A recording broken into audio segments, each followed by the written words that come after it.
What's going on, Raider Nation? Welcome to another edition of the Silver and Black Lounge. I'm your host, Raider Ben, and today we got a show that every Raider fan is going to have an opinion on. ESPN recently asked one simple question: did the Las Vegas Raiders get better, worse, or stay the same heading into the 2026 season? Today we're focusing entirely on the offensive side of the ball, and we're putting together our takes and putting it under a microscope. Did the Raiders do enough to improve? Is this offense finally ready to compete with the AFC's elite? Or are there still too many question marks? We're breaking down every position group: quarterback, running back, wide receiver, tight ends, and the O-line. And we'll tell you exactly where this team has improved, where they may have taken a step back, or whether ESPN got it right or completely missed the mark. We're also handing out our own grades, debating the biggest offseason additions and departures, and we're looking ahead of what the offense could look like in the 2026 season. But this isn't just my show. This is our show. It's Raider Nation's show. So I need everyone in the chat right now to sound off. Did the Raiders' offense get better, worse, or stay the same? What's the biggest strength of the offense heading into week one? What's your biggest concern? If you're watching live, hit the like button, subscribe to the Silver and Black Lounge. If you haven't already, turn on notifications so you never miss a live stream. If you're catching us on the replay, leave your thoughts down in the comments because we read all of those comments as well. We're getting closer to football season. Every single day, the excitement is building. And today, we're finding out if this Raiders offense is actually ready to take the next step. Raider Nation, you know what time it is. Just win, baby.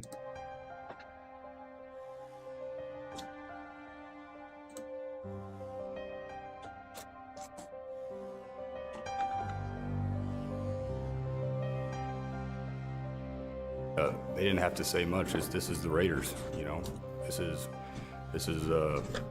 one of the most historic franchises in the NFL with a great history that I want to be a part of. I want to be a part of furthering that history. You know, when you say commitment to excellence, okay, and you look at the walls around here, you look at the players on this wall, and there's a history. There's a history of Hall of Fame players here. There's a history of Super Bowls, and that's. And with all this situation and all this shit I went through, the biggest thing that I took from it is I don't give a what everybody has to say. Truly, I really don't give a. Play clock down to 1. Williams batted up in the air, and it is picked. Crosby. He has been a beast. That this is a game psychologically of intimidation and of fear. I don't mean cowardly fear, but fear. But the Chargers and all those teams, to be honest. I don't like any of them. I hate all teams. Hey. Within the first 5 to 10 plays of a game, the other team's quarterback. But the Chargers and Number one. It's number one to say you want to do that. It's number two to say that you have the players to do it, but it's number three to do it. Your commitment to excellence and your will to win will endure forever. You were magnificent.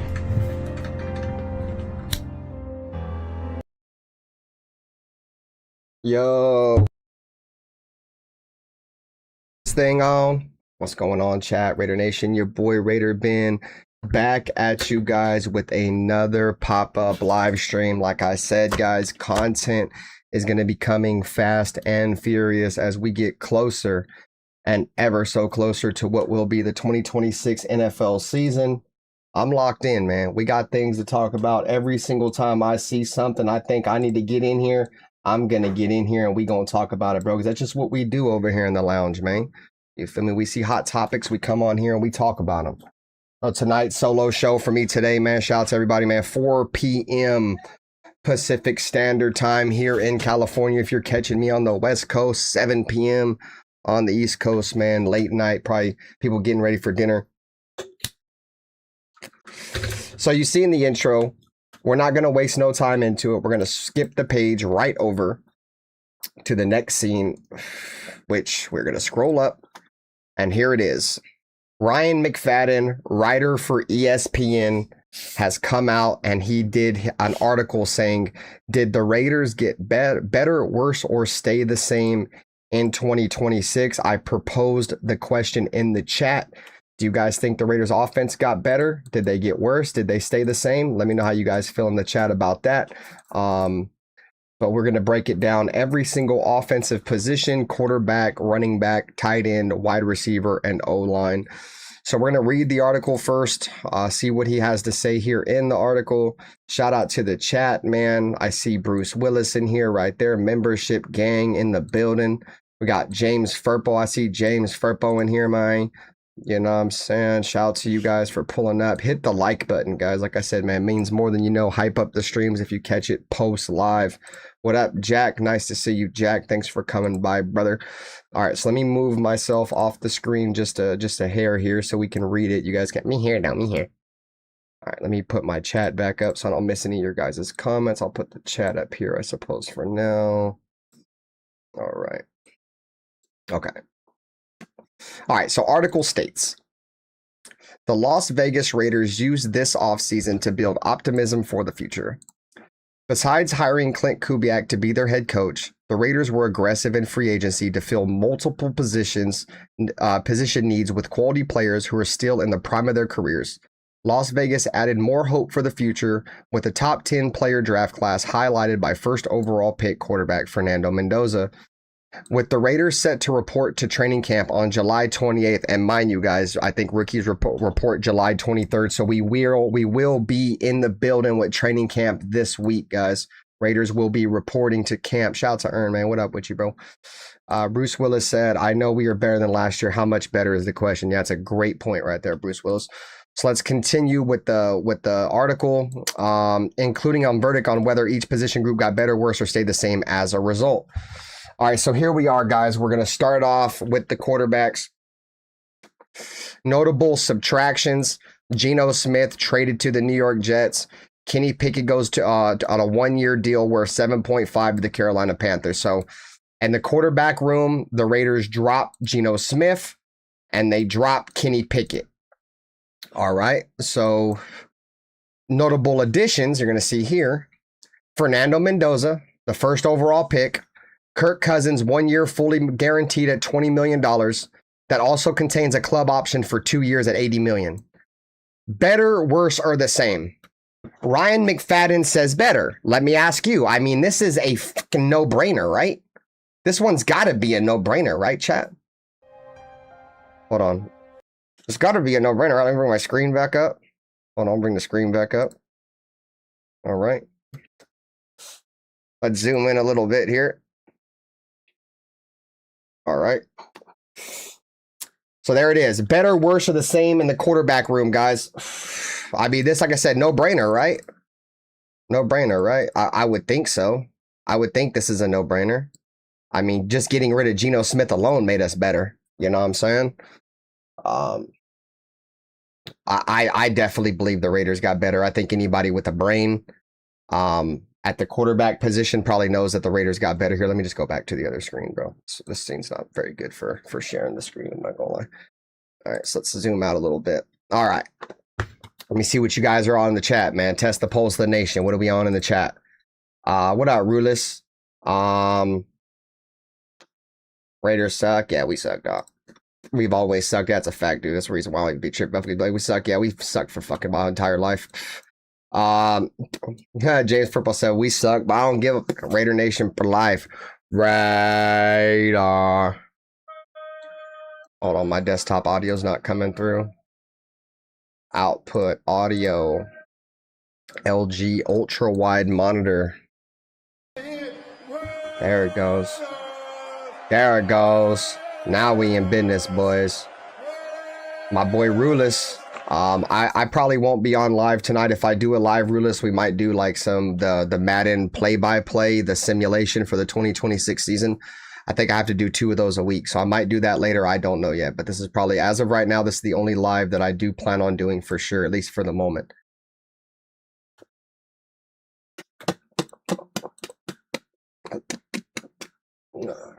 All right, so let's continue with the article.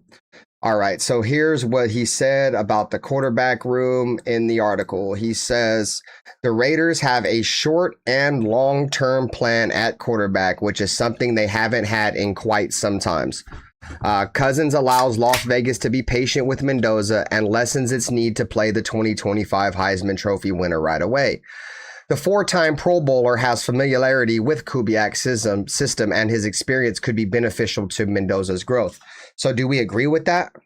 Do we agree with that? Do we think that Kirk Cousins starting right off the rip, is that really beneficial for Fernando Mendoza, or should he get on the field?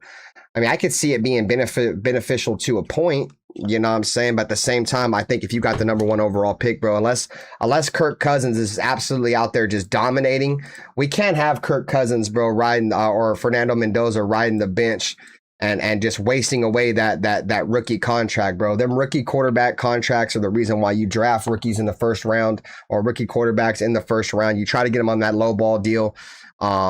And, you know, me personally, I think sitting behind behind Cousins for too long is a bad thing. But that's just me. I think, you know, give it 5 or 6 games. If the Raiders are, you know, say 5 games were 3-2 or 4-1 on the best case, you keep Cousins in there.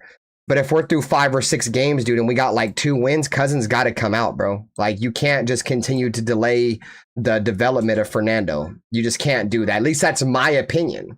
So we're all entitled to that, right? But the reason why we brought in Kirk Cousins is so we could have maybe what would some would say a quicker turnaround, and he can learn, and Mendoza can learn from him. But if we're not having a quicker turnaround, bro, and he stinks, Mendoza's not learning nothing from him, he's got to get off the field. Simple and easy, bro. All right, so let's continue with the article. Have a great night, Rulis. He said he's at work, bro. Appreciate you, dog. Have a great rest of your shift. Shout out to the 10 people that are watching currently. We are at 11 people. We're at 7 likes, guys. 3 likes away from 10, man. Chat, hype. Let's get this joint up to 10 likes, man. I know you guys can do it.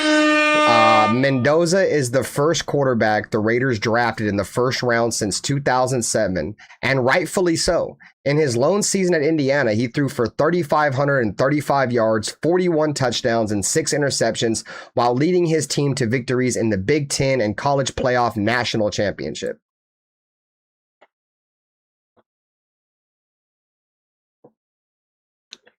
I seen people, come on here.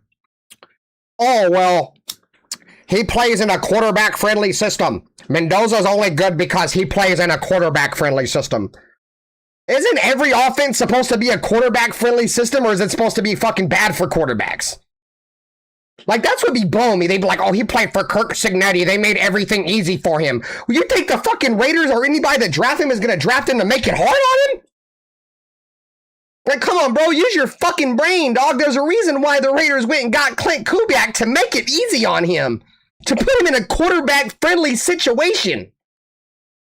Oh, he had everything easy. Man, shut the fuck up. If that was the fucking case, there would have been 20 other quarterbacks that went undefeated and won a national title. Motherfucker, that shit ain't been done in like 100 motherfucking years. And you can honestly say it ain't never been done, and Heisman Mendoza was the first one to do it, man. Oh, a hating ass motherfucker just be trying to pull anything out they ass and throw that bitch at the wall and see if it stick, bro. Half the time, that shit ain't sticking, gang. That shit is ass. Take that opinion and take that shit somewhere else, bro. That shit ass. All right. Continuing with the article here, bro. Mendoza has shown he can be a good decision maker and handle high pressure situations. What do the Raiders need most of all right now? We need a good decision maker because we know damn well Geno Smith wasn't a good goddamn decision maker. You know what I'm saying? And we need somebody that can handle high pressure situations. The Raiders are in currently a high pressure situation. There's not a ton of expectations for Clint Kubiak in his first season, but the brand in itself, the Raider brand, this shield comes with pressure. The whole NFL is just waiting for who's going to be the quarterback, who's going to be the coach to turn this around. There's pressure that comes with that, bro. Especially when the Raiders throw away their coaches like dirty underwear every year. You know what I'm saying? There's pressure that comes with this. So why would I not want a quarterback that's a good decision maker and can handle a high pressure situation? Or a quarterback that played in a quarterback friendly system like he's going to be playing in a quarterback friendly system here. Bruh, I said this the other day. The stars are aligning. And they're aligning not as the Big Dipper or the Little Dipper or wherever the fuck all them other astrologist fucking terms are for stars. It's starting to align into a fucking Raiders shield, dead damn it. You son of a bitch. You feel me? So, All this hate and this criticism for Fernando Mendoza is unjust, and it's what's the other word I'm looking for? It's unjust and it's ungenuine. It's disingenuous. That's the word I'm looking for. You guys are just fucking hating on somebody because he's the fucking Raiders, and you guys ain't got nothing better to do to hate on us, bro. I'm about sick of you. Hating on us all the goddamn time, bro. When we do it right, it's wrong. When we do it wrong, it's wrong. So just fuck off already, bro. Of course, Mendoza has to adjust playing under center, but it's not a task he can't handle. We've talked about the under center thing 1,000 times. I mean, obviously, under center is a big issue. Shout out to the 11 people. We hit 10 likes. And shout out to you guys, man. You guys know the likes on the goal of likes on these streams is 20 likes. We've already surpassed the halfway mark. And what are we? We've been live for what? Maybe 15 minutes?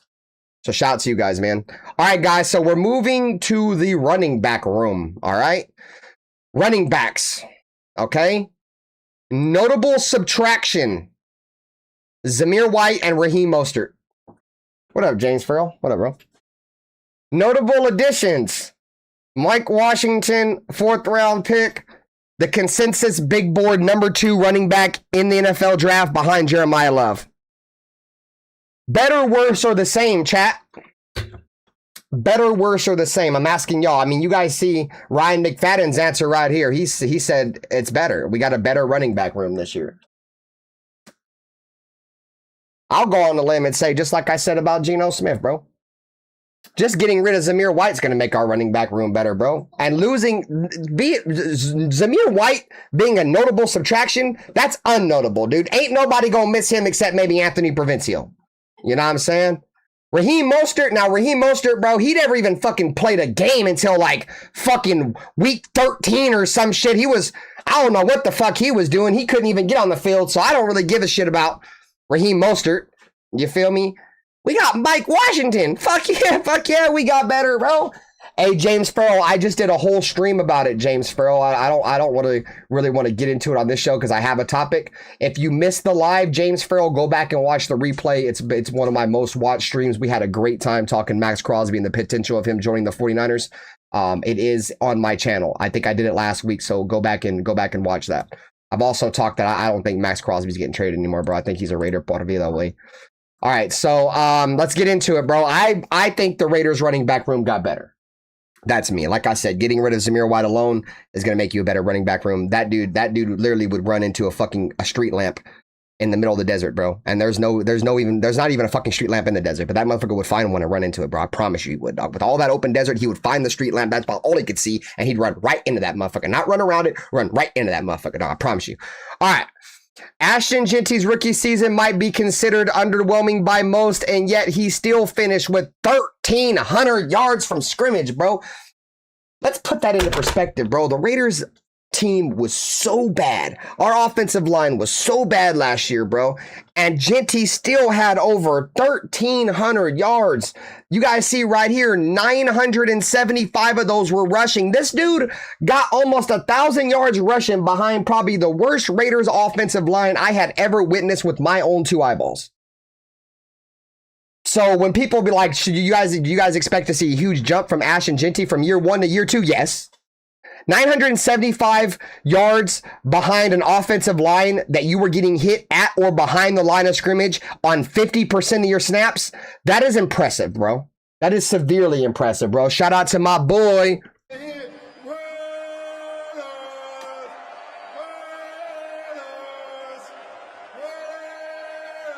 And that's the point right there I'm trying to make, my boy. You feel me? 1,300 yards behind one of the worst lines, if not the worst line that I ever seen don the silver and black. If you guys were watching the show last year, watching the program last year, I told y'all. I didn't tell you, I asked y'all.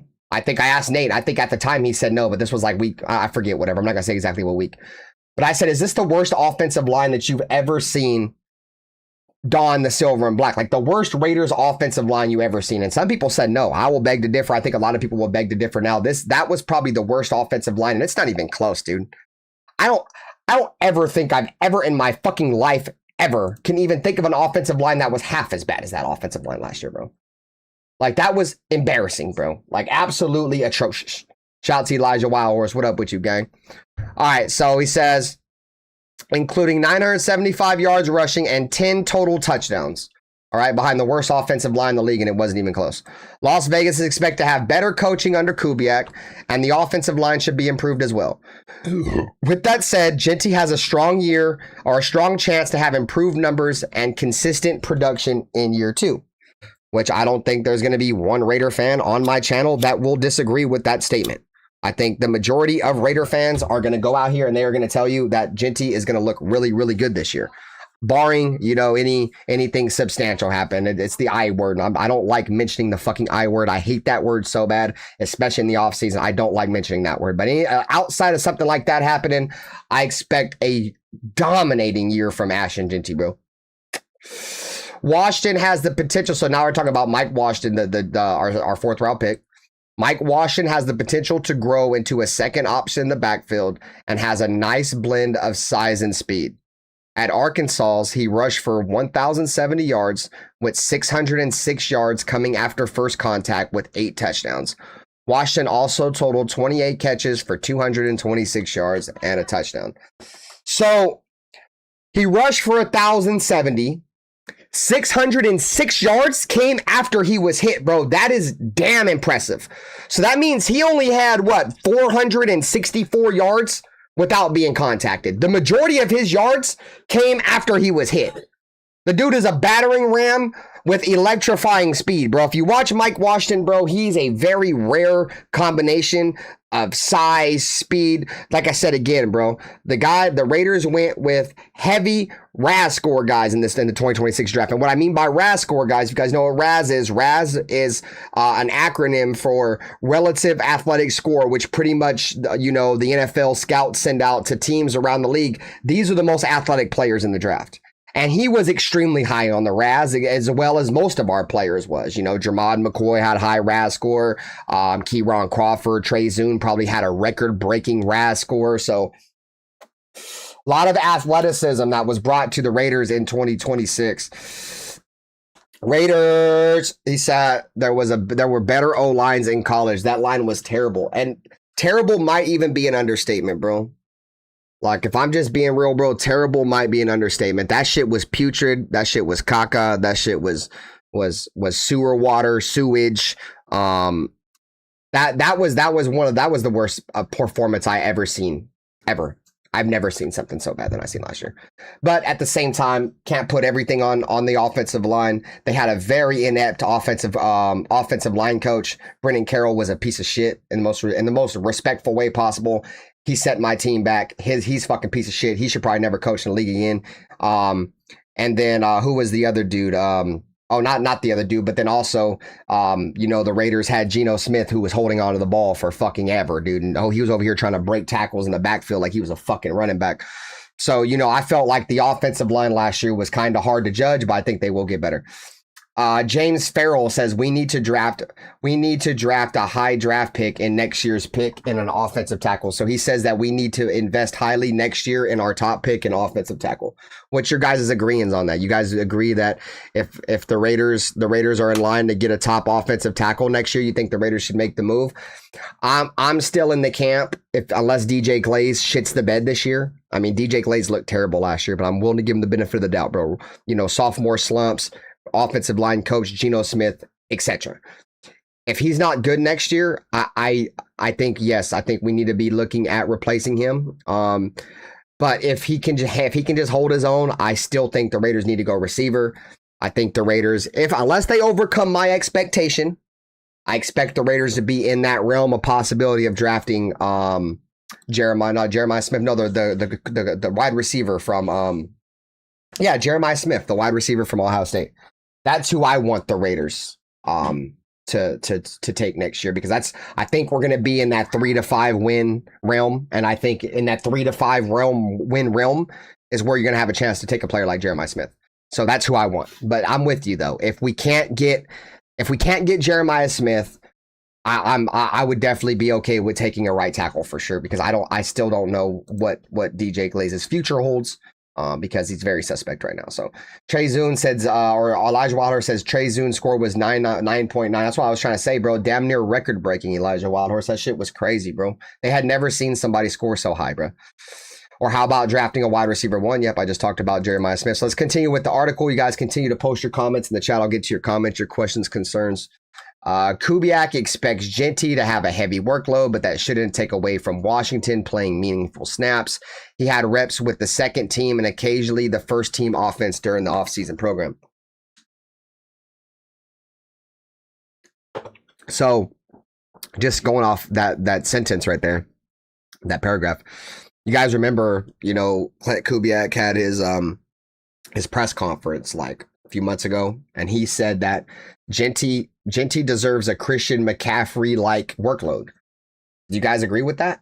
You guys think that Ashton Genty deserves more of a bigger workload? I'm still debatable on that. I don't really want to wear him out, especially if we have Mike Washington.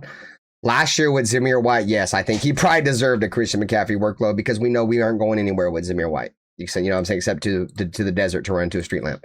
So super excited for what the running back room can be. So we're moving on to wide receivers chat. Much love. I appreciate you guys taking some time out of your day. Hit the like button. We got 7 people in here still. 2 likes away from 15, man. We're closing on that goal, man. If you're new here, subscribe to the lounge. Lots of content coming your way. We're going to do the defense tomorrow. Defense, we'll do this same article, but we're going to go over the defense. Today's just the offense. Keep the content hot and ready. I might be doing another Madden simulation tonight, week 2, against the Los Angeles Chargers in SoFi. I'm probably going to do that tonight. So make sure you guys stay tuned for that, as I'll be live again tonight doing week 2, 2026 Raiders versus Chargers with updated rosters. We'll be working on our little play-by-play, trying to, shake the rust off with the play-by-plays. I get ready for regular season and preseason first, but regular season just around the corner. Shout out to Leke, man. Saludos, bro. Thanks for coming by the stream. James Farrell said, I hope the Raiders don't get Diggs. I don't know if you guys seen the recent article or recent report about Stephon Diggs. Apparently he's getting charged with sexual assault of a man. So you take that as you will. But I mean, I just seen it, I think 2 days ago or 3 days ago. And there's a man trying to say that Stephon Diggs sexually assaulted him. So it is what it is. All right. So we're in the wide receiver room. Notable subtractions: Tyler Lockett. Notable additions: Jalen Naylor, Malik Benson, Derek Young. Better, worse, or the same? Better, worse, or the same, chat? Me?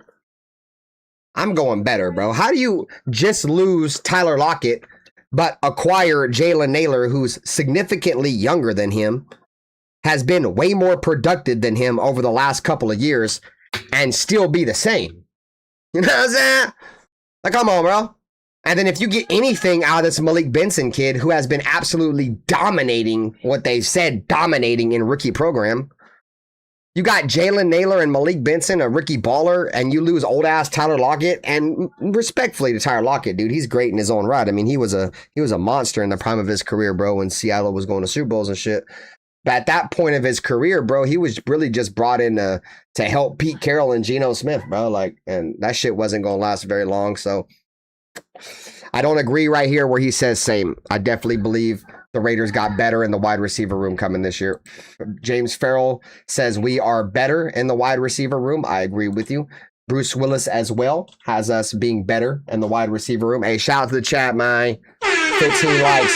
5 likes away from the goal. 5 likes away from the goal. We're going to crush that goal. Let's get it, chat. All right, so Bruce Willis as well. Yeah, it's crazy. How can you say that we're the same, bro? We are not the same. We're not even close to the same wide receiver room, bro. You know what I'm saying? And let's see. Leke said Tyler Lockett was taking reps away from the rookies. Exactly, bro. Like, I don't think Jack Besh is very good at all, bro. But you should at least let the kid play. You know what I'm saying? Over Tyler Lockett.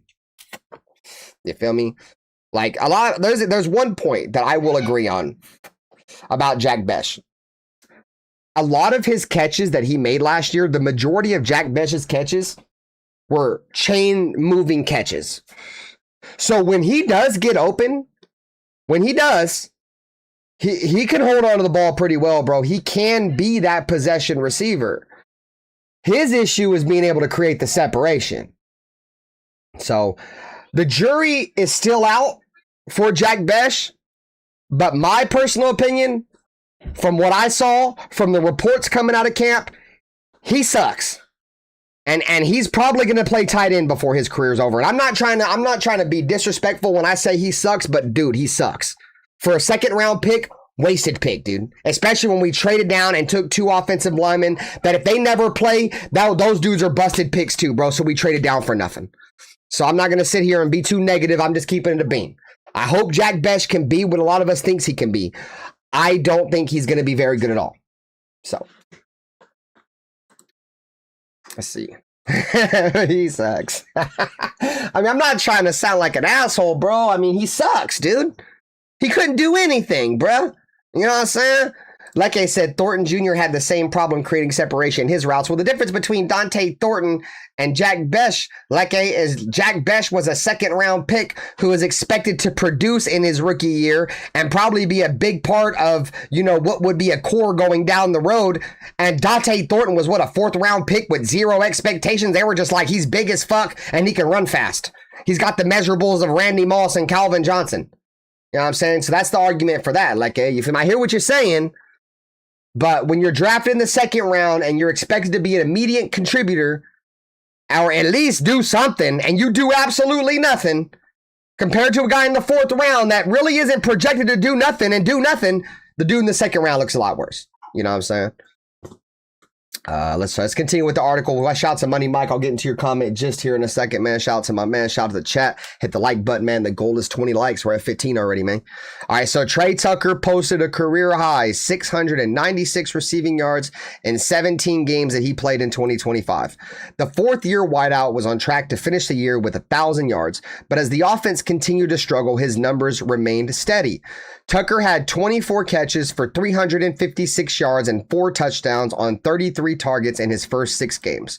He recorded 33 catches for 340 yards and 1 touchdown on 60 targets for the remainder of the season. So look how the numbers significantly dropped off, guys. So he was thrown 24 balls in 6 games, right? 24 balls in 6 games, bro. In the last 11 games for the remainder of the season from week 7 on, they threw the ball to him. He got 33 catches, bro. Like, we just stopped throwing him the ball. Like, when you see the numbers and you see people break it down like this, bro, it starts to I didn't even have it scroll down. My bad, guys. So you can see right here. So it said Tucker had 24 catches for 356 yards on 33 targets in his first 6 games. So there it is right there. Let me pull Leke's comment down real quick so you guys can see. Let me move myself out of the way. Okay. Right here. Tucker had 24 catches for 356 yards and 4 touchdowns on 33 targets in his first 6 games. So weeks 1 through week 6, right? 24 catches, 4 touchdowns, right? And 11 games after that, 11 games, right? So he had 11 more games. He had 33 catches for 340 yards on 60 targets. So I don't know if that's a sign of him dropping off or if the Raiders offense was failing, but I just feel like something happened. Oh, I know what it was. We fired Chip Kelly. I mean, that might not be it, but that could be it. What up, Anthony Provincia? Shout out to you, my boy. I just gave you a shout out on the running back room when we were talking about Zamir White. You son of a bitch. Yeah, I don't know, but losing Chip Kelly, the Raiders were in dysfunction, bro. So anyways, I'm not exactly sure where he's trying to go with this. I think he's making a positive aspect on it, that's how I'm looking at it. I mean, 24 catches and 350 yards in the first 6 games prior to all this dysfunction and 4 touchdowns. And then damn, Ben, say it, bro. The dysfunction happened. And then he had 33 catches for 340 yards and 1 touchdown on 60 targets for the remainder of the season. So, me personally, I still think Trey Tucker is pretty good. You know what I'm saying? I still think Trey Tucker can get 1,000 yards. You know, so. Exactly, Frank Weber. He went from 4 catches a game to 2 catches a game. There you go. Shout out to my boy Frank Weber. Always in here with the stats, with the facts, man. Frankie. Let's see. So Money Mike.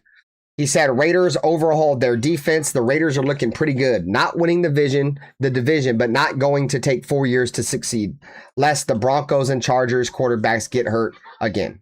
If that happens, the Raiders are contenders. Man, talk that shit, bro. And check this out, chat. Check this out, chat. Money Mike is not a Raider fan, bro. You feel me? Money Mike's not a Raider fan. He found me through Tom Grossi. You know what I'm saying? Shout out to Tom Grossi. Does great content over there as well. Look at that, bro. We got outsiders saying that the Raiders can contend, and I think it's possible. I just don't want to get my hopes up because you know me. I get my hopes up. I come on here and do play-by-plays. I want to start breaking shit when I'm wrong. So, nope. To 11 people, man. 1 like away from the goal. That's 20 likes. Like I told, man, we're going to crush this like goal, man. So let's continue with the article, bro. We got Anthony Provincial in the building. Shout out to my mans. Well, we got Jason Downs in here too, man. Shout out to Jason Downs. All right, I'll get to your comment in a minute, Jason. Just let me finish with this part of the article. It says the Raiders will certainly need Trey Tucker to play more like the player he was playing during the early parts of last season than the one towards the end. Better quarterback play and play calling should help. I think we're all going to be in agreement with that. Naylor's production improved during his final 2 seasons with the Minnesota Vikings, establishing himself as a reliable third option in a wide receiver room. Now that he no longer has to play alongside Justin Jefferson and Jordan Addison, he can insert himself as a number 2 or maybe the top wide receiver. Having 2 speedsters and Naylor and Tucker should benefit Cousins and Mendoza. What up, Rosetown? What up, bro? Hey, shout out to the chat. We hit the goal. 20 likes. 20 likes, man. Appreciate y'all. I'm trying to tell y'all, man. We crushed that goal. Goal now is 25 likes, man. Let's keep moving that goalpost. Get them likes up, man. I know you guys can do it, bro. We're gonna bring in the likes is bringing in a lot more people, more conversation, more Raider fans. It's great times, bro. We've been there. Continue to do it, man. So let's see. So that's another thing with this last article, this little post right here. It says having 2 speedsters and Naylor and Tucker should benefit Cousins and Mendoza. You know what's crazy, bro? As a lot of people think Naylor's not fast. Bro, Naylor's got underwhelming speed, bro. Or that's probably not the word I'm looking for. Underrated speed, bro. Because if you go and look at like his 40 time, I think it's like somewhere around like subpar 4.5 or something. So he's not that fast 40 wise, bro. If you watch Jalen Naylor on the field, he moves a lot faster than what his 40 time suggests. James Farrell, Black Saturday returns football. Week 1 or preseason week 1, Arizona, Black Saturday returns. That weekend leading up to the game against Arizona, I'll be back live on Saturday nights again. I'm just waiting until we get football because Black Saturday's always been the pregame to the game. You feel me? Like that's what I've always done. Black Saturday's been around since 2016. It's always been an open panel for fans of all teams to come in and talk about their team the Saturday night before their game day. So that's a program that will continue for sure, James. So just stick around for it. And it's also on my other channel, so make sure you guys are subscribed to the Black Saturday channel as well. James Farrell said that's why we need to draft a wide receiver. All right, so Jason Downs said, I really believe they wanted to use Tucker as so I really believe they wanted to use Tucker as just a gimmick and not an every down scheme wide receiver. He needs rhythm. No, and you know when you're talking about guys like smaller guys, Jason, you know what I'm saying, you know he's what 5'8", 5'9", somewhere around there. He's not. You got to get him in rhythm by just getting him the underneath shit, bro. Drag, screen, bubble. Crosser, drag.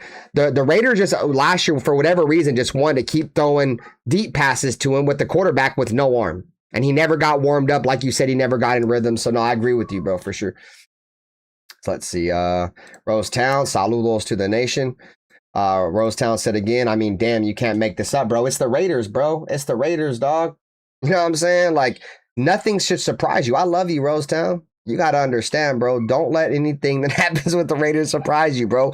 There's a reason for good and for bad why there's 31 other teams and then there's the Raiders. Like that's for good reasons and bad reasons. And lately it's been a lot of the bad reasons than the good ones. So you feel me? You go in any games, yes, week 2, home opener in LA, me and the boys. You feel me? We're going to be in the building. I'll be at SoFi week 2. I hope Thornton develops. Dude, Thornton's got crazy potential, but, you know, potential is only potential until it's tapped into, and they can create something out of him. But, no, I'm with you. I think if Dante Thornton can just, you know, work on his routes a little bit, maybe work on his hands a little bit, dude, I think he could be really, really, really good, bro. Like, special good. But, you know, he's got it. That's going to be a road he's going to have to go down that road and see how he wants to attack it, bro. You know, because he's got a lot of development ahead of him. Dante Thornton. Rosetown said, I rather have our number 1 receiver be Naylor, which I feel like he will be, and Tucker and Besh be that number 2 and number 3. Thornton's got to step up to see playing time. And I think by mid-season, Rosetown, I think you're on to something. I think Jalen Naylor will end up being wide receiver 1 by somewhere around mid-season. Just because I think he is better than Trey Tucker. But, you know, if I'm not mistaken, Jalen Naylor was like a first or second round. Maybe I think it may be a second round pick. May even be a first. Let me see. Let me just be sure. He was a high pick, bro. Let me just look real quick. Let me check. So, Jalen.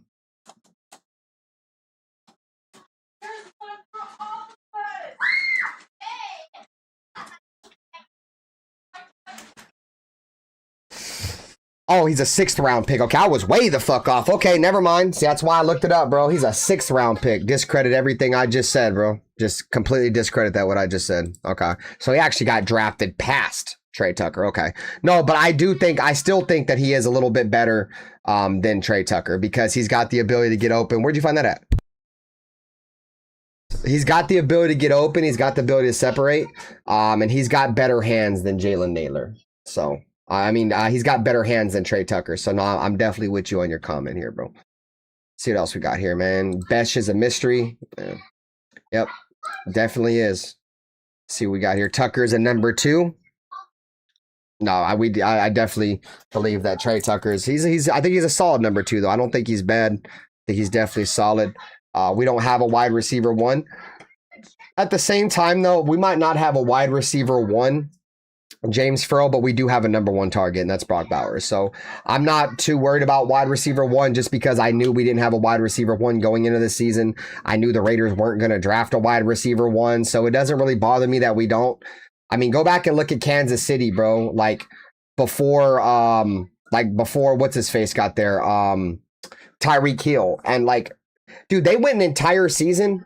They went to the playoffs, I believe, that year too, bro. They went an entire season without even catching a fucking without a wide receiver even catching a touchdown.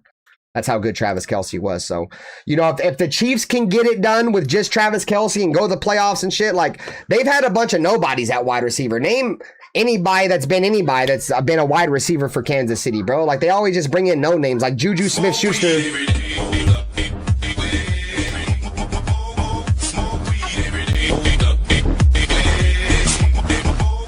At Nutty Raider Nate 420 donated $4.99 through Super Chat.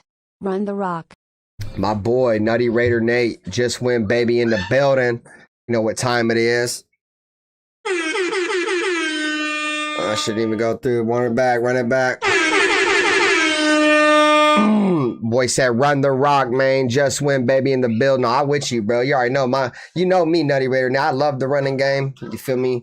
A huge fan of Josh Jacobs, was almost in tears when we let him go, but I think that's coming back, bro. I think the nastiness of the Raiders is returning. You know, I know you got to see it with the trenches up front. I think the play calling alone is going to make our offensive line play a lot better, which I think we're going to get, you know, significant contribution out of our running backs this year. But yes, man, you know, I'm an old school guy. I'm still a firm believer of you got to be able to run the ball and play defense to win at the highest levels in the National Football League. And I stand by that. I will always stand by that. You know what I'm saying? Like, you can make the few exceptions with Kansas City, bro, but that's fucking Kansas City, bro. And they've been able to do a bunch of weird shit. So whatever. But shout out to you though, Nutty Rare Nate. Love you, brother. Hopefully you're having a good one at work. I'm sure my boy's at work right now. Be safe out there, my boy. Let's see what we got else in the chat. I've been saying since day one, Naylor's gonna ball out. No, you have, Bruce Willis. You have, bro. You've definitely been up there on the mountain. You feel me, hyping up Jalen Naylor for surely, dog. And I guess I like Jalen Naylor, bro. He's got a rare combination. If he can move a little bit and he's not afraid to go across the middle. He's got great hands. He can make the contested catch. Underrated blocker in the running game. So no, I'm excited for the kid. Frank Weber said, "Yep, Thornton has the tools. Now we need him to provide the effort and make the commitment to excellence, bro."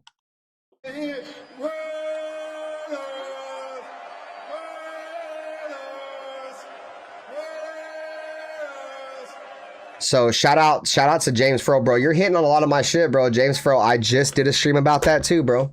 We just did a stream. I think last week we talked about does Brock Bowers have a real chance to win Offensive Player of the Year as a tight end? So make sure you go back and check out that one too. I don't think you were around for that one. We went live. We talked about that, and we talked about the potential of Max Crosby going to the 49ers. So make sure you guys go back and watch those. If you haven't, go hit the like button on them. Hype them up if you haven't used your hype feature this week, man. Show some love to the lounge. All right, so let's continue with the article. A little bit caught up with the chat here now. There are questions surrounding the rest of the group. Can Jack Besh and Dante Thornton Jr. improve after quiet rookie seasons? Beck, a second-round pick, looked comfortable down the stretch, but overall he was underwhelming.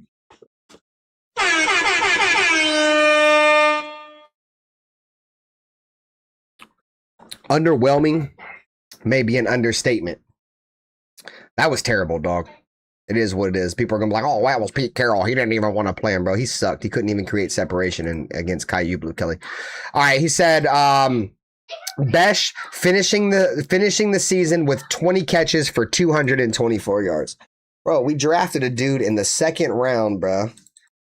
We drafted a dude in the second round to provide us with 20 catches and 220.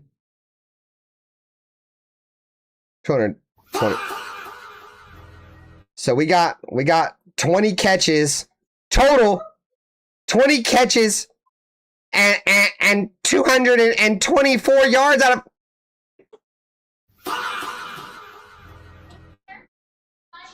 Come on, bro. Come on, bro.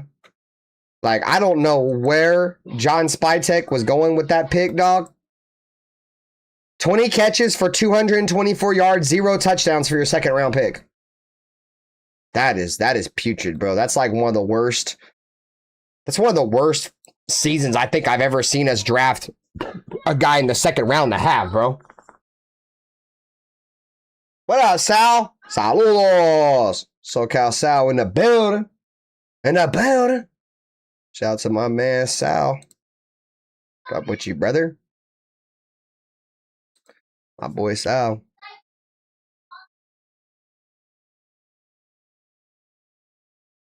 All right. So now they're going to talk a little bit about Dante Thornton here. Thornton's size and speed can be imposing. Those traits helped him be a shining star in last year's training camp. But his performance didn't translate to the regular season. Thornton had 45 yards on 2 catches in the season opener. He didn't surpass 30 yards in a game for the rest of the season. I'm not going to beat Dante Thornton up for that, bro. Like I did Jack Besh. Nobody really thought Dante Thornton was going to come in and be Calvin Johnson or fucking Randy Moss. We just said that he's got the body size and the speed that's very reminiscent and comparable to Randy Moss and Calvin Johnson because that's what the NFL had him out at the scouting combine, bro. So we were all just telling you guys what the whole world was telling us, is that he's got the measurables. Nobody said Dante Thornton was going to be fucking Randy Moss or Calvin Johnson. You know how fucking tired I got of hearing motherfuckers like, oh, well, you guys said we had Calvin Johnson and Randy Moss on the team. Nobody fucking said that, bro. Nobody even came close to saying anything of the sort. We said the skill, the body frame, the speed, that's all reminiscent. Not the fucking player, bro. And I'm not singling anybody out because I know Pizzle said that a lot. I have a lot of respect for Pizzle, bro. But there was a lot of other people that were saying that same dumbass shit, bro. And you know how fucking tired I got of hearing it? And a lot of those motherfuckers that were saying that shit were the same motherfuckers that were all, Dante Thornton's going to be him. Dante Thornton's going to be him. And then a year later, they're like, you said Dante Thornton was going to be Randy Moss. Bitch, shut the fuck up, bro. Man, shut the fuck up with that shit, bro. I ain't trying to hear none of that dumbass shit. Take your ass on somewhere with that, bro. All right, so continue with the article. Even though Benson, a 6th-round pick in April's draft, looked good during the team's spring practices, it wouldn't be surprising if the Raiders try to add another veteran wide receiver, whether in free agency or a trade. I like this. I like this one right here, guys. I like this one. I like this one. This word right there. A trade.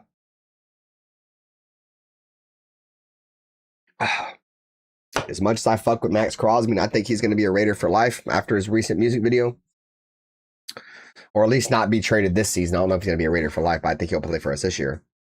I've been saying Max Crosby for Justin Jefferson, bro. I was one of the first motherfuckers on here saying that shit way before Justin Jefferson rumors even came up a couple weeks ago. People just recently started about this Justin Jefferson shit. If you guys have been watching my podcast for a minute, at least this offseason, I talked about the Raiders should trade Max Crosby for Justin Jefferson before Max Crosby was even considered being traded to the fucking Baltimore Ravens. I had brought that up. You know, but if the Raiders really want to fucking find a way to make this work, bro, I would throw a first round pick, a second round pick, and Michael Mayer to the Vikings. I don't think they have a really good tight end right now, bro. Michael Mayer hasn't really, I don't think he's ever going to reach his potential in a Raider uniform because he's playing the shadow of Brock Bowers. First, second, Michael Mayer, bro, give me fucking Justin Jefferson. That's the only reason why I'm throwing in Michael Mayer, because I know the Raiders aren't going to re-sign him next year. If you guys think the Raiders are re-signing Michael Mayer, you're crazy, bro. They're not going to re-sign him. So he's going to be a free agent anyway. So it's still a first and a second. But that will get the money off the books, right? That'll clear up his contract. We ain't got to pay him no more money. You know what I'm saying? So that's the only reason why I involved Michael Mayer, because Michael Mayer is pretty much done. And if you have Michael Mayer, or if you have Justin Jefferson, Brock Bowers, Ashton Genty, and whoever the quarterback is, I don't think you need a number 2 tight end. I mean, how much do you guys really expect Michael Mayer to get in this year? Like, unless it's, you know, Brock, I'm not going to say it, something catastrophic, some catastrophe happens and he has to play significant snaps, Michael Mayer is not going to get very many snaps this year, bro. I think he has a potential if the Raiders run a true 12 personnel a lot. I think the Raiders do have a chance to get him out there and get maybe 50 catches, you know, 500 yards, but I don't know. You know, so far I haven't seen any of that. You know what I'm saying? So let's see. Scroll up in the chat. Welcome to the party. Fucking Nightbot always in here trolling people, bro. Nightbot's a beast, so he be trolling like I be trolling. Shout out to Nightbot. The Nation says that about every player we draft, including myself. He's him. Yeah, bro. It's just I didn't say that shit about Tyree Wilson, goddammit. You son of a bitch. I knew the moment we took Tyree Wilson, he was gonna be ass. I cried. I literally almost cried on live stream, ended the live stream, and then shed a couple tears. 2 likes away from 25 likes, chat. 20 people in the building. Saludos. Hit the like button. Welcome to the lounge. Pull up, get yourself a drink, and lock the fuck in. James Farrell said nope, as in nope, the Vikings aren't taking the trade, or you wouldn't make that trade. Bruce Willis said I'll take that trade real quick. James Farrell said 2 number 1s. From what I'm hearing, James Farrell, the offer is a one. I mean, what they want is a first and a second. They're not asking 2 1s. So a first and a second and Michael Mayer, I think, would get the job done because they want a first and a second. You throw Michael Mayer in there to sweeten up the deal a little bit. You know what I'm saying? I think that gets it done. And I get you, bro. He's not going to come cheap. He's not. But a disgruntled player will get his way the fuck up out there, just the way Max Crosby tried. Max Crosby tried. And he's disgruntled. He might not be disgruntled now. He may have humbled himself a little bit, but he was disgruntled. And disgruntled superstars, not just any disgruntled player, specifically disgruntled superstars will find their way out of the building, dude, especially wide receivers. You feel me? So that's the reason why. That's the main reason why. Jason said, Frank, that's what worries me. He is going to command a big chunk of money and Brock's money in 2 years. Woo, that's a tough one. Yeah, I get it. But if the Rams and the Chiefs, bro, the Chiefs gave Mahomes $500 million, bro. $500 million. And people were like, dude, the Chiefs are screwed. They're never winning again. Bro, they were in a Super Bowl 2 years later after giving him $500 million. You want to know how you make these contracts work with fully guaranteed money? You want to know why Fernando Mendoza's not signed yet, gang? Fernando Mendoza, rookie camp is in 3 days. You want to know why Fernando Mendoza ain't signed yet? Because of guarantees. The Raiders are trying to figure out how much they want to give him guaranteed and when they want to pay out guarantees to where it don't go against their cap. If they come out and be like, hey, we're trading for Justin Jefferson, his contract is fully guaranteed. Or Brock Bowers, your contract extension, fully guaranteed. That shit happens all the time. Players get fully guaranteed contracts all the time, bro.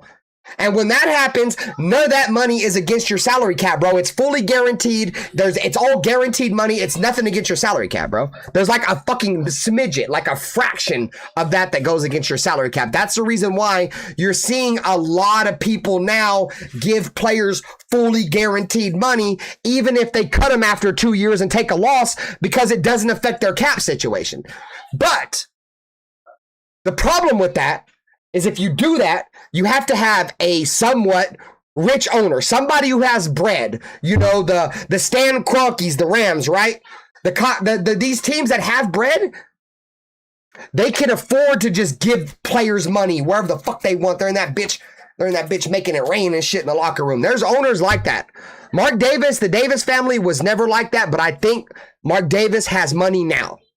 Will Mark Davis put his money where his mouth is? That's really the biggest question when it comes to Justin Jefferson. You're going to have to pay him, and you're paying Brock. Give them fully guaranteed. Fernando Mendoza is about to be on a rookie contract, chat. You know how much money that's going to save us on a rookie contract? You know what I'm saying? So just keep that in the back of your head. We only have Kirk Cousins on this expensive ass deal 1 year. Next year, Fernando Mendoza is making pennies, bro, compared to what every NFL's quarterback makes. That's why you take these chances. That's why you go out there and you try to make this happen now, because now is your window. The NFL's window to win a Super Bowl, bro, is the moment you draft your quarterback in the first round before he hits that 5th year option. That's your window. That's when you lock in. That's when you build to win. So, all right, guys, keep it going because I got to get up out of here soon. All right, so we're looking at the tight end room. All right. So notable subtractions, none. Notable additions, none. Better, worse, or the same? Let me ask you guys because I got my take on this. Better, worse, or the same, the tight end group for the 2026 season compared to the 2025 season? You guys let me know right now. I'll let you guys chime in before I give my answer.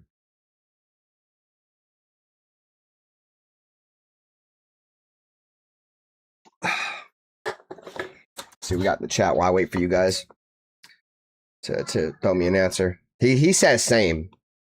I'll throw in AOC in that trade. The Vikings don't have a quarterback. I don't think they want a third quarterback, though, bro. They already got Kyler Murray, and they drafted J.J. McCarthy in the first round, but I see where you're coming from. James Farrell said he's not taking that if he's the Vikings. Well, that's the going rate. I mean, I hear what you're saying, James. Like, you might want a 2 first, but right now, from what I'm hearing from all the reports, they want a number 1 and a number 2. So I hear you, though. I feel like he's probably worth 2 first, bro. I feel like if Max Crosby's worth 2 first at his age and his injury history, Justin Jefferson's definitely worth 2 first, bro. See, my boy Cool Kev is in the building. Saludos. Shout out to the chat, man. 2 likes away from the goal. 25 likes. 16 people in the building. Testing the pulse of the nation. That's what we do in the lounge. We like to test the pulse of the nation. Good, better, worse, or the same for the tight end group from 2025. Let me know in the chat as I catch up, and I'm going to give you guys my thoughts on it.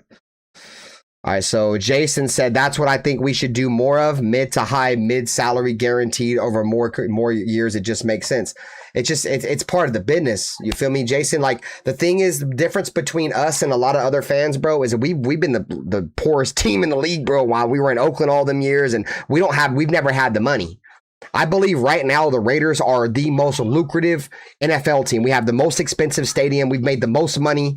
You know what I'm saying? We have money to blah, Shout out to Lil Wayne. You feel me? Money to blah, blow it. You feel me? Pause. If you like to think like that. You feel me? Making it rain in the locker, bro. He going crazy in that locker room, bro. I'm trying to tell you. Spy Tech only locks players up to 2 years. Yeah, the contracts are real short. All right, so James Farrell said better on the tight end group from 2025 to 2026. Bruce Willis says better. SoCal Sal says better. Jason said, I think better upside coaches, healthy tight ends going into the season. He said Max knees in my 2 second round. All right, so I think we're better. And let me give you the reason why I think we're better before I read why this guy thinks we're the same. Brock Bowers missed like the entire fucking year. Brock Bowers missed like damn near the entire season last year. He played in 12 games, but only started in like 6, bruh.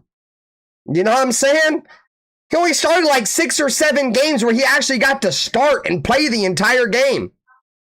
That alone, a healthy Brock Bowers by far makes you a better tight end room. Am I wrong? Am I crazy? Am I crazy? That alone makes you better. You know what I'm saying? And shout out to Brock Bowers, man, ranked the number 60th player out of 100 by his peers in the National Football League. Members, we are dropping a reaction. It's going to be a little short live reaction. We're going to go live tomorrow. This is for the members. Become a member of the lounge, man. Exclusive content just for the members coming your way.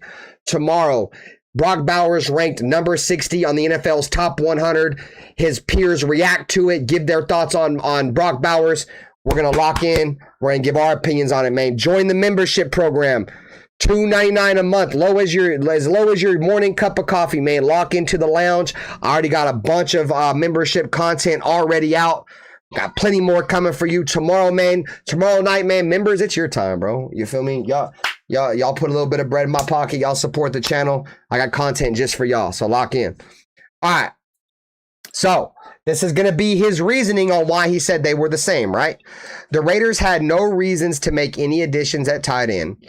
Brock Bowers was ranked the best tight end in the league by executives, coaches, and scouts. According to ESPN's Jeremy Fowler, Bowers is fully healthy after battling a knee injury last season, meaning his production would be reflective of his rookie season. 112 catches, 1,195, 4 yards, and 5 touchdowns, and maybe better. I'm going to take the latter, and I'm going to say he's going to have a better season. We talked about this when we did the Brock Bowers live the other day. If you guys didn't see the Brock Bowers live, go back and watch. We talked about the potential of Brock Bowers being the offensive player of the year, the first tight end to ever do that in the history of the league. Go back and watch that. But yes, I do believe this is going to be another record-breaking season for Brock Bowers. Hey, shout out to the chat, man. 25 likes. 25 likes, man. We getting it, boy. We getting there. Let's get to 30, man. We still got the tight ends. We're going to finish the offensive line, then I'm out of here, bro. We got the defense tomorrow. Members, y'all got 2 shows tomorrow, bro. We got the defense and we got the members only Brock Bowers breakdown, man. So make sure you guys are tapped in with the Brock Bowers breakdown. Join the membership program. So I'm going with the latter. How do you guys feel? You guys feel like next year, this first season under Clint Kubiak, you think he surpasses 112 catches, 1,194 yards, and 5 touchdowns? What up, Jack Kenna? Saludos. I do. Me here. I think Brock Bowers blows this out of the water, bro. I'm thinking somewhere along the lines of 125 catches minimum,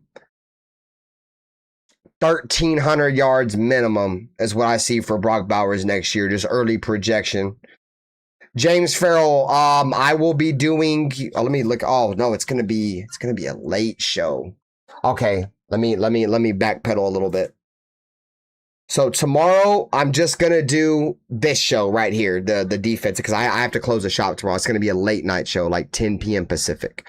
So I'm going to save my membership show and the rest of the shows till Wednesday. So I'm sorry. Thanks for asking me, James Farrell. Tomorrow night, late night show. We on the late night with Benther in the lounge. 10:15 p.m. Pacific Standard Time. Tomorrow, we're doing the defense. The same article, but the defense. You know what I'm saying? 1:15 Eastern.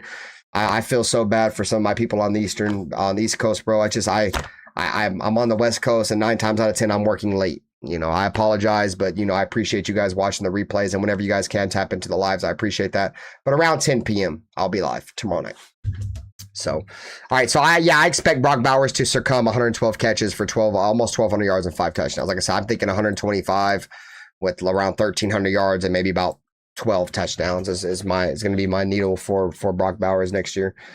All right, so it says Las Vegas is still waiting for Michael Mayer to break out. He had a career best 328 yards in 2025, but he could do better. Given the questionable depth at wide receiver and Kubiak's effectiveness in using the 12 personnel, Mayer, an unrestricted free agent in 2027, which is next season, like I said earlier, could make a meaningful impact in the passing game. And that's what I said earlier. I said this exact statement. If Clint Kubiak establishes, what up, Anthony Asada?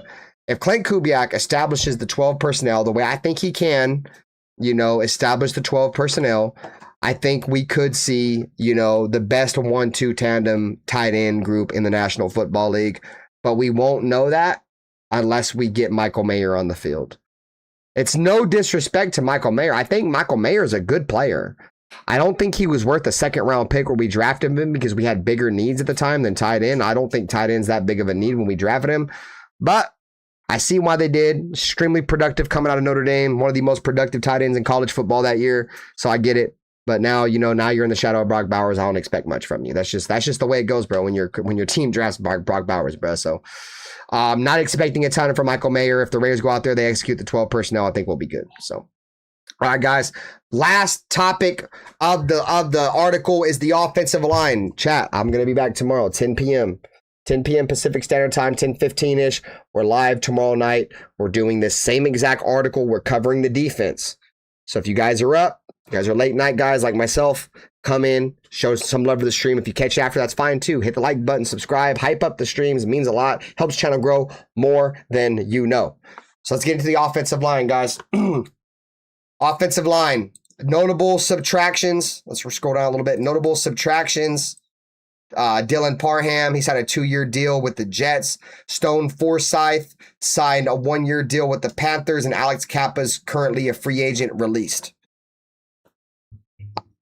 I feel bad for the Panthers, bro. Stone Forsythe was fucking terrible last year, bro. By far the worst offensive lineman in the National Football League. You know what I'm saying? It's not even close. He gave up 16 sacks or something. It's all good, James Fro. I do a lot of daytime shows too. It's just tomorrow is my one night that I have to close my shop. So I'll probably see you on the next day. Terrible. Stone Forsythe, by far one of the worst offensive linemen I ever seen play tackle for the Raiders. I mean, he was absolutely atrocious. And atrocious may even be an understatement, bro. Let's not even start Alex Kappa, bro. Bro, they were playing Alex Kappa at guard and they put him at center, so they didn't have to put Jackson Powers Johnson at center. Dude, Alex Kappa, joke. It's a fucking joke, dude. Now the Panthers will definitely be okay. They got a good team over there for sure. All right, guys. So notable additions: Tyler Linderbaum, highest paid center in the National Football League now. Shout out to him.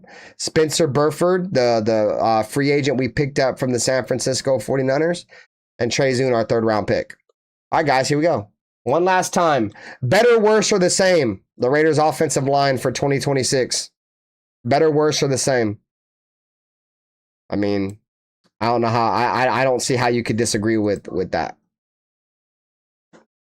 There's just getting rid of fucking Stone Forsythe is going to make us better. Getting rid of Brennan Carroll is what's really going to make us better, dog. You know what I'm saying? Having Colton Miller back healthy, you feel me? Add the addition of Tyler Linderbaum. The year that we might see Jackson Powers Johnson really get a shot. Like, we haven't really seen Jackson Powers get a chance to start his entire fucking career, bro. Like, every single year, it's always been something with Jackson. He was in the doghouse and in one coaching staff, and then he was in the doghouse and the next coaching staff. Jackson Powers Johnson is expected to be your starting guard for the Las Vegas Raiders. And that alone is going to make us a lot better. So look at this. So check this out, guys. Put this into perspective, right? And you guys could take this for what it's worth, right? The Raiders have 3 players that are the top 10, top 5 of their respective positions. Max Crosby, number 4 ranked edge rusher. Tyler Linderbaum, 2nd ranked center. Brock Bowers, number 1 tight end. We have 3 players on our roster that are the best or comparable to the best at their position, bro. I don't know how many other teams have that. You know what I'm saying? So the Raiders could be a lot better than I expect them to be this year because I feel like there's talent here, but the roster is extremely top heavy and the I word concerns me. So all right, let's get into why he believes they're going to be better. Sit to the chat. Tons better from Frank Weber. Cool Kev, better by far. SoCal Sal, definitely better. Bruce Willis, tons of fun, better. Anthony Estrada says better for now, but we shall see. So for sure, man. I like to test the pulse of the nation, man, and see what you guys are on. Shout out to Jack Kenna. He's in there having some personal conversations with people in the chat. Shout out to Jack Kenna. All right, guys, let's get into the article. So the Raiders' struggle in the trenches were a large part of their issues last season. The unit should be much better this time around. Left tackle Colton Miller and right guard Jackson Powers Johnson are healthy after sustaining season-ending ankle injuries. Las Vegas made Linderbaum the highest paid center in NFL history, but it was a necessary investment. With Linderbaum in the mix, the Raiders' rushing attack should look vastly different. There are still concerns about right tackle and left guard. DJ Glaze has been a stable presence up front, starting in 31 of 34 games in 2 seasons at right tackle, but last season wasn't great for Glaze, who allowed 16 sacks and 70 pressures. So definitely a terrible year for DJ Glaze. Like I said, there's a lot of things that you could put into that, man. Sophomore slumps, terrible coaching from Brennan Carroll, just the ineptitude of Geno Smith to not throw the ball and hold on to it. Just a whole bunch of just bullshit that I'm not going to completely put on the O-line. I have to take a wait and see approach on DJ Glaze, because I think, now with us having a Super Bowl winning offensive line coach, and Clint Kubiak, who does a great job of, when he does pass the ball, he's going to get the ball out of the quarterback's hands fast. I think DJ Glaze can rebound. I truly do. You know what I mean? Burford understands the wide zone scheme that Kubiak likes to use. Also, his athletic ability better suits the Raiders' new system. He was benched by the 49ers ahead of the postseason in 2023. He held a reserve role for San Francisco 2024 and started in 9 of 11 games last season. The Raiders will need better production from Burford, who has the upper hand to start at left guard. At the same time, the door is open for Trey Zune and Carlos Rogers to beat Burford out as a starter. So there you have it. There you have it. You know what I'm saying? I do believe, the guard, that one guard position and that tackle position is going to be extremely competitive. And that's what we want, bro. That's what we want. You know what brings the best out of players? You want to know what wins Super Bowls? Competition, competition, competition. And the Raiders are getting to a position now. I like that. We're going to have quarterback competition, chat. And y'all can feel however the hell y'all want about Aiden O'Connell. I don't give a fuck. There's going to be a competition. There's not going to be any job that's handed to anybody. And if they just hand the job over to Kirk Cousins after fucking making all these players earn everything else, that's going to be a huge contradiction of what Clint Kubiak is even about. And I don't think he's going to be a hypocrite or contradict what he says. I do believe there's going to be a true competition there. And don't sleep on Aiden O'Connell. Don't sleep on him. Somebody is going to win. May the best man win. I want the best quarterback on the field for the Raiders in the 2026 season. The best quarterback that gives us the best opportunity to win. If the team is ready and Fernando Mendoza goes out there and he looks significantly miles better than fucking Kirk Cousins, fuck Kirk Cousins. And I don't mean that in a disrespectful way. I mean that in get Aiden or get Fernando out there, bro. You know what I'm saying? I'm not sitting here wasting years of my rookie quarterback's contract, which are the most pivotal years of his fucking career for a team. You draft a quarterback in the first round and take advantage of that contract to build talent around him, and we're wasting 1 year of it to give it to a fucking veteran quarterback for $20 million that we could be spending elsewhere. Let me know how you guys feel in the chat. I love y'all boys. I'm out of here.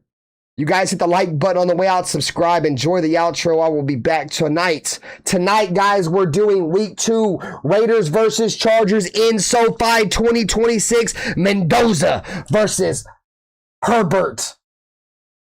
Round 1. See you guys later tonight. Go Raiders!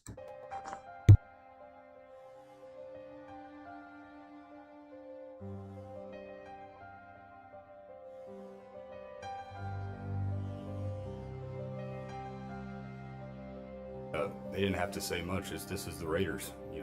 This is one of the most historic franchises in the NFL with a great history that I want to be a part of. I want to be a part of furthering that history. You know, when you say commitment to excellence, okay, and you look at the walls around here, you look at the players on this wall, and there's a history. There's a history of Hall of Fame players here. There's a history of Super Bowls, and that's.